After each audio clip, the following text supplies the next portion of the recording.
অন্যতম সমন্বয়ক হাসনাত আব্দুল্লাহকে সেনাবাহিনী গ্রেপ্তার করেছে কি করেনি আমি নিশ্চিত নই দর্শক, তবে এ নিয়ে একটু কথা বলার আছে এবং বেশ তাৎপর্যপূর্ণ। হাসনাত আব্দুল্লাহকে সেনাবাহিনী গ্রেপ্তার করে নিয়ে গেছে, তার পরবর্তীতে সরকারের অন্যতম উপদেষ্টা ডক্টর আসিফ নজরুল সহ 4 উপদেষ্টা ঢাকা বিশ্ববিদ্যালয়ের জামাতপন্থী 3 শিক্ষকের সাথে নিয়ে করজোড়ে সেনাবাহিনীর কাছে ক্ষমা প্রার্থনা করে হাসনাত আব্দুল্লাহকে ছাড়িয়ে এনেছেন। দর্শক, সরকার সম্ভবত ধীরে ধীরে নির্বাচনের পথেই হাঁটছে, তার আলামত পাওয়া যাচ্ছে। সংস্কার কমিশনগুলো তাদের প্রতিবেদন 15 জানুয়ারির মধ্যে দেবে, এই মর্মে সিদ্ধান্ত হয়েছে। এরপর যেই বিষয়টি থাকছে নির্বাচন, সেই নির্বাচনের কথাও কিন্তু এখন, যেখানে আগে একেবারেই উচ্চারণ করতেন না প্রধান উপদেষ্টা সহ উপদেষ্টারা, বলতেন যে সংস্কারের পরে নির্বাচন, এখন কিন্তু আরো তারা পরিষ্কার করছেন, সম্ভাব্য তারিখও বলছেন। আসসালামু আলাইকুম, সকলে কেমন আছেন?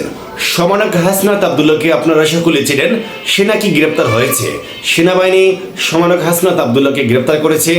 এমনকি তাকে নাকি আসিফ নজরুল আইন উপদেষ্টা তাকে নাকি ছাড়িয়েছে। এটা নিয়ে চলছে গুঞ্জন।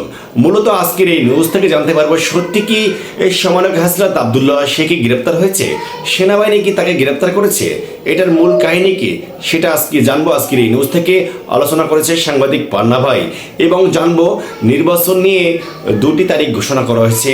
সেই 2টি তারিখ কি? বিদেশিদের চাপ বাড়ছে, বর্তমান সরকারকে চাপ দিচ্ছে নির্বাচন ইস্যুতে। এটার মূল কাহিনী সেটা আমরা জানবো আজকের এই নিউজ থেকে। সাংবাদিক মোস্তফা ফিরোজ ভাই আলোচনা করেছে। গুরুত্বপূর্ণ 2টা খবর আছে আজকের এই ভিডিওতে। আশা করি সম্পূর্ণ নিউজটি দেখবেন, ভিডিওটি লাইক করে শেয়ার করে দেবেন। কথা বাড়াবো না, চলে যাব আলোচনায়। আসসালামু আলাইকুম।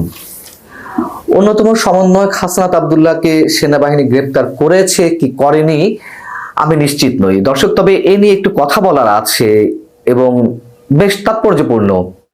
হাসনাত আব্দুল্লাহকে সেনাবাহিনী গ্রেপ্তার করে নিয়ে গেছে, তার পরবর্তীতে সরকারের অন্যতম উপদেষ্টা ডক্টর আসিফ নজরুল সহ 4 উপদেষ্টা ঢাকা বিশ্ববিদ্যালয়ের জামাতপন্থী 3 শিক্ষকের সাথে নিয়ে করজোড়ে সেনাবাহিনীর কাছে ক্ষমা প্রার্থনা করে হাসনাত আব্দুল্লাহকে ছাড়িয়ে এনেছেন।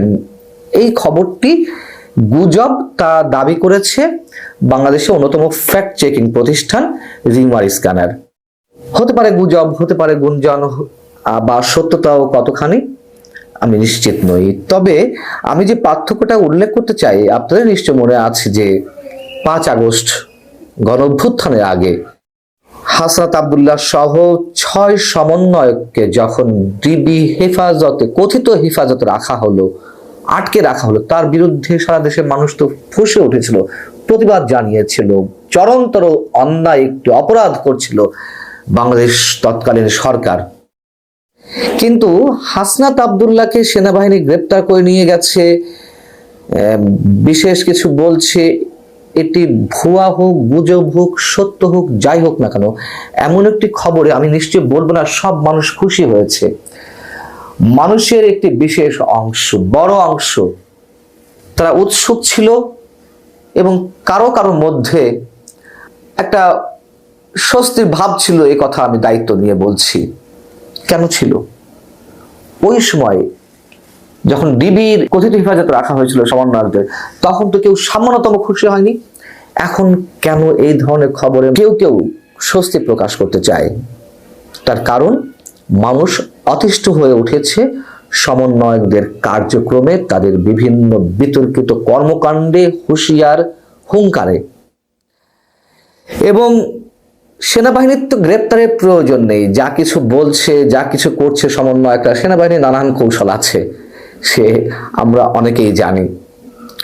এখন বিষয় হচ্ছে কি, যে সর্বশেষ ঘোষণাপত্র প্রোক্লেমেশন অব রেভলিউশন উপস্থাপনকে কেন্দ্র করে বাংলাদেশের সংবিধানকে ছুঁড়ে ফেলার যে হুঙ্কার, যে অধ্যত্ততা দেখিয়েছে, দেশে চরম এক অস্থিরতা সৃষ্টি হয়েছে, কথা সত্য। আমি আবারও বলছি, সেনাবাহিনীর সঙ্গে হাসনাত আব্দুল্লাহর কি হয়েছে, আদৌ কিছু হয়েছে কিনা আমি জানি না।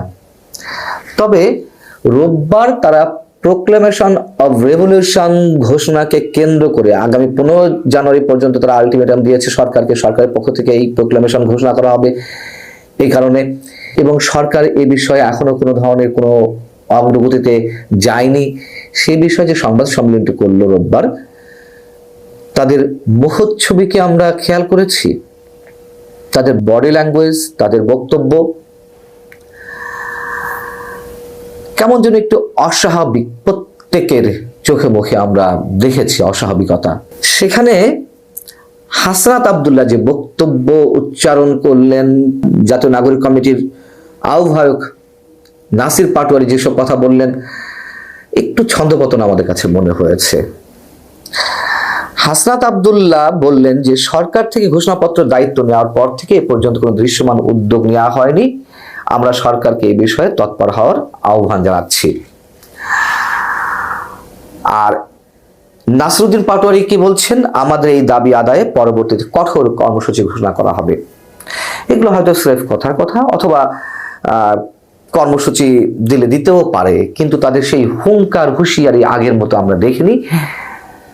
আমাদের রহস্য খোঁজার চেয়ে অন্তত আমরা স্বস্তি প্রকাশ করতে পারি, এটা ইতিবাচক।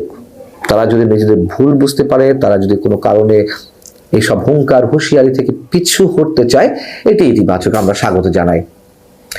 এবং স্ববিরোধিতাও তাদের বক্তব্যের মধ্যে রয়েছে। যেমন হাসনাত আব্দুল্লাহ তার বক্তব্যের আরেক অংশে বলছেন, গণঅভ্যুত্থানের সঙ্গে জড়িত সকল অংশীজনের মতামত নিয়ে এই ঘোষণাপত্র তৈরি করা একটি জটিলতর এবং গুরুত্বপূর্ণ বিষয়, কিন্তু 31শে ডিসেম্বর এই ঘোষণাপত্র প্রকাশে প্রস্তুত ছিলাম। আচ্ছা, জটিল বিষয় যখন, তখন কিসের ভিত্তিতে এই ঘোষণাপত্র উপস্থাপনের জন্য প্রস্তুতি নেওয়া হয়েছিল এবং কোন নৈতিকতার ভিত্তিতে তারা 72-এর সংবিধানের কবর রচনা করে দেশদ্রোহিতার মতন কাজ করতে যাচ্ছিল? আরো প্রশ্ন, নাসিরউদ্দিন পাটোয়ারি বলেছেন যে আমরা আপনাদের সন্তানের মতো, আপনারা আমাদের দায়িত্ব দিয়েছেন, সেই জায়গা থেকে আমরা কাজ করছি। কে দায়িত্ব দিয়েছে? তারা তাদের সঙ্গে একাত্মতা প্রকাশ করেছিল 5 আগস্ট আগে একটা স্বৈরাচারী সরকারের পতনের জন্য, এর বেশি কিছু তো না। কারা দায়িত্ব দিয়েছে তাদের উপরে সংবিধান ছুঁড়ে ফেলতে? কারা দায়িত্ব তাদের দিয়েছে জাতীয় সরকার গঠনের জন্য, বিপ্লবী সরকার গঠনের জন্য? কারা তাদের দায়িত্ব দিয়েছে নতুন একটি কিংস পার্টি গঠন করে নির্বাচনকে পিছিয়ে দেওয়ার মতন একটা ঔদ্ধত্য প্রকাশের জন্য? কারা তাদের দায়িত্ব দিয়েছে যত্রতত্র যেখানে সেখানে মব ক্রিয়েট করে যে কোনো প্রক্রিয়ায় সরকারের কাছ থেকে যখন তখন যে কোনো দাবি আদায় করার জন্য? সংবাদ সম্মেলনে জানানো হয়েছে তারা 6 দিনের কর্মসূচি দিয়েছে, 5 থেকে 11 জানুয়ারি পর্যন্ত। তারা গণসংযোগ করবে, জনসংযোগ করবে, প্রান্তিক পর্যায়ে মানুষের মতামত তুলে নিয়ে আসবে, প্রোক্লেমেশন অফ রেভলিউশন ঘোষণার জন্য এই বিষয়ে তাদের মতামত কি, 72 সংবিধান রাখা হবে কিনা। বেশ ভালো কথা, তাহলে আগে কেন এই কাজটি করা হয়নি? এবং এই কথাও সেখানে উল্লেখ করা হয়েছিল সংবাদ সম্মেলনে যে 31 ডিসেম্বর তারা যে কর্মসূচি হাতে নিয়েছিল, তারা যে সংবিধানে কবর রচনা করে নতুন ঘোষণাপত্র উপস্থাপন করতে যাচ্ছিল, সেই কর্মসূচিতে সব দল, শ্রেণী, পেশার মানুষের উপস্থিত ছিল।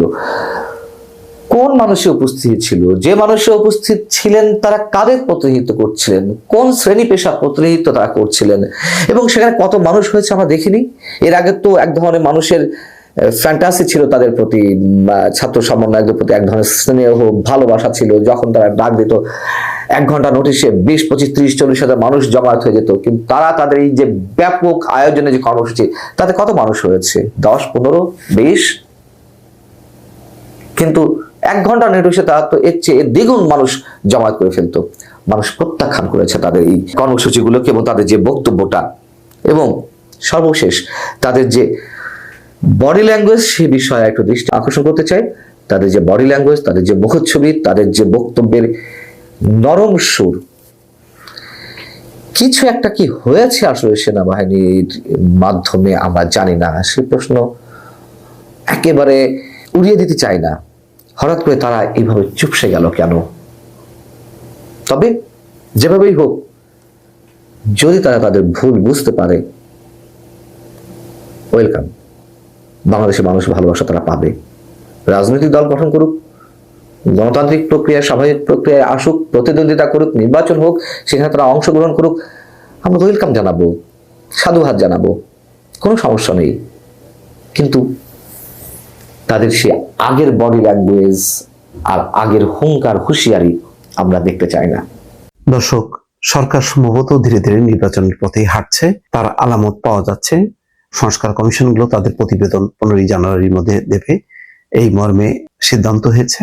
এরপর যেই বিষয়টি থাকছে নির্বাচন, সেই নির্বাচনের কথাও কিন্তু এখন, যেখানে আগে একেবারেই উচ্চারণ করতেন না প্রধান উপদেষ্টা সহ উপদেষ্টারা, বলতেন যে সংস্কারের পরে নির্বাচন, এখন কিন্তু আরো তারা পরিষ্কার করছেন, সম্ভাব্য তারিখও বলছেন। আজকে রূপা হক ব্রিটিশ এমপি, তার সঙ্গে সাক্ষাৎ করেন প্রধান উপদেষ্টার সঙ্গে, সেখানে কিন্তু তিনি বলছেন নির্বাচনের দুটি সম্ভাব্য সময়সীমা ডিসেম্বর 2025, তার মানে চলতি বছর, অথবা 2026 সালের মাঝামাঝি, অর্থাৎ দুইটা ডেট দেয়া আছে। এই সময়ের মধ্যে কাজগুলো সব শেষ করে নির্বাচনটা হবে ভালোভাবে, যাতে নির্বাচনটা ব্যতিক্রমধর্মী হয়, সেই চেষ্টাটাই। তার মানে বিদেশি যে অতিথি রূপা হক সহ আন্তর্জাতিক বিশ্ব সবাই এখন জানতে চায় নির্বাচনটা কবে হবে। দীর্ঘদিন থেকে নির্বাচন ছাড়া একটা দেশ চলতে পারে না এবং সেটা গ্রহণযোগ্যতাও পায় না, সংকটটা আরো বাড়বে। সেটা বিএনপির পক্ষ থেকেও বলা হয়েছে যে নির্বাচন যত বিলম্ব হবে তত সমস্যা বাড়তে থাকবে। সেটা দেখা যাচ্ছে, প্রশাসনিক রাজনৈতিক নানান বিশৃঙ্খলা তৈরি হচ্ছে, আইন শৃঙ্খলা তো আছে, দ্রব্যমূল্য তো আছে। একটা নির্বাচিত রাজনৈতিক সরকার সেগুলো দ্রুত বেগে সমাধান করতে পারে, যেটা অস্থায়ী সরকার বা দলবিহীন কোন সরকারের পক্ষে সমাধান করা কঠিন। শুধু প্রশাসন দিয়ে হয় না, রাজনৈতিক দল লাগে, জনমত লাগে। আগামী জাতীয় সংসদ নির্বাচনের দুটি সম্ভাব্য সময়সীমা রয়েছে বলে জানিয়েছেন অন্তর্বর্তী সরকারের প্রধান উপদেষ্টা ডক্টর মোহাম্মদ ইউনূস। এর একটি চলতি বছরের ডিসেম্বর, অন্যটি আগামী বছরের মাঝামাঝি। জনগণ কতটুকু সংস্কার চায় তার উপর নির্বাচনের সময়সূচি নির্ভর করছে বলেও তিনি উল্লেখ করেন। শনিবার ঢাকায় রাষ্ট্রীয় অতিথি ভবন যমুনায় প্রধান উপদেষ্টার সঙ্গে ব্রিটিশ এমপি রূপা হক সাক্ষাৎ করতে গেলে প্রধান উপদেষ্টা এসব কথা বলেন। ব্রিটিশ এমপিকে প্রধান উপদেষ্টা জানান, বাংলাদেশে আগামী জাতীয় সংসদ নির্বাচনের দুটি সম্ভাব্য সময়সূচি রয়েছে, ডিসেম্বর 25 এবং 2026 সালে মাঝামাঝি। তবে নির্বাচনের সময়সূচি নির্ভর করছে জনগণ কতটুকু চায় তার উপর। জনগণ কতটুকু চায় এটা মানে পরিমাপ করাও কঠিন, কারণ কিভাবে হবে। অধ্যাপক ইউনূস ব্রিটিশ সংসদ সদস্য রূপা হককে বাংলাদেশে আগামী জাতীয় সংসদ নির্বাচন সম্পূর্ণ অবাধ ও সুষ্ঠু হবে বলে নিশ্চিত করেন। তিনি বলেন, গত 3টি নির্বাচনে মানুষ ভোট দিতে পারেনি, তখন একটি ভুয়া সংসদ ছিল যেখানে ভুয়া স্পিকার এবং ভুয়া সংসদ সদস্যরা ছিলেন। খুব পরিষ্কার ভাবে বলছেন, এটা যথার্থ যে 3টা ভুয়া পার্লামেন্ট ছিল, ভুয়া স্পিকার, ভুয়া এমপিরা ছিল। প্রধান উপদেষ্টা বলেন, পুরো দেশ এখন তাদের কণ্ঠস্বর ফিরে পেয়েছে, তাদের কণ্ঠ জোর করে রোধ করা হয়েছিল। রূপা হক আগামী জাতীয় সংসদ নির্বাচনের সম্ভাব্য তারিখ, অন্তর্বর্তী সরকারের সংস্কারের উদ্যোগ, রাজনৈতিক দলগুলোর অংশগ্রহণের প্রক্রিয়া সম্পর্কে খোঁজ খবর নেন। তিনি বলেন, জুলাই পরবর্তী নতুন বাংলাদেশ দেখে আমি সত্যি উৎসাহিত। তিনি আগামী জাতীয় সংসদ নির্বাচন পর্যবেক্ষণ করতে বাংলাদেশে আসার বিষয়ে তার আগ্রহের কথা জানান। তার মানে এক ধরনের জানতে চাওয়া যে বাংলাদেশে নির্বাচন কবে হবে। জুলাই বিপ্লবের সময় শেখ হাসিনার বিরুদ্ধে বাংলাদেশের মানুষ কিভাবে রুখে দাঁড়িয়েছিল তার পাকের কাছে তুলে ধরেন অধ্যাপক ইউনূস। সাক্ষাৎকালে আরো উপস্থিত ছিলেন বাংলাদেশে নিযুক্ত deputy British high commissioner James Goldman. এর আগে রূপা হক যুক্তরাজ্যের একটি ব্যবসায়ী প্রতিনিধি দলকে সঙ্গে নিয়ে প্রধান উপদেষ্টার বিশেষ দূত লুৎফে সিদ্দিকীর সঙ্গে বৈঠক করেন। এই সময় বাংলাদেশ বিনিয়োগ উন্নয়ন কর্তৃপক্ষের নির্বাহী চেয়ারম্যান আশিক মাহমুদ চৌধুরী, প্রধান উপদেষ্টা কার্যালয়ের এসডিজি বিষয়ক সিনিয়র সচিব লামিয়া মোর্শেদ উপস্থিত ছিলেন। নির্বাচনের ব্যাপারটা এখন আস্তে আস্তে দিন যত যেতে থাকবে, সময় যেতে থাকবে, এই 25-এর আর 2-3 মাসের মধ্যে আরো জোরালো হবে নির্বাচনের বিষয়টি। দর্শক ভালো থাকবেন, আল্লাহ হাফেজ। খুবই গুরুত্বপূর্ণ আলোচনা দেখতে পেয়েছি আজকের এই নিউজ থেকে। সমন্বয়ক হাসনাত আব্দুল্লাহ, সে কি সত্যি গ্রেপ্তার হয়েছে সেনাবাহিনীর হাতে? মূল কাহিনী কি ছিল এই বিষয় নিয়ে সাংবাদিক পান্নাবাই আলোচনা করেছে, তার সেই বক্তব্য আলোচনা আমরা সকলেই দেখতে পেয়েছি এবং জানতে পেরেছি। নির্বাচন ইস্যুতে 2টি তারিখ ঘোষণা করা হয়েছে, এই বিষয় নিয়ে গুরুত্বপূর্ণ মন্তব্য করেছে, তথ্য দিয়েছে সাংবাদিক মোস্তফা ফিরোজ ভাই, তার সেই আলোচনা দেখতে পেয়েছি। সম্মানিত দর্শক, আপনাদের মতামত মেসেজ করে জানাবেন। ভালো থাকবেন, আসসালামু আলাইকুম।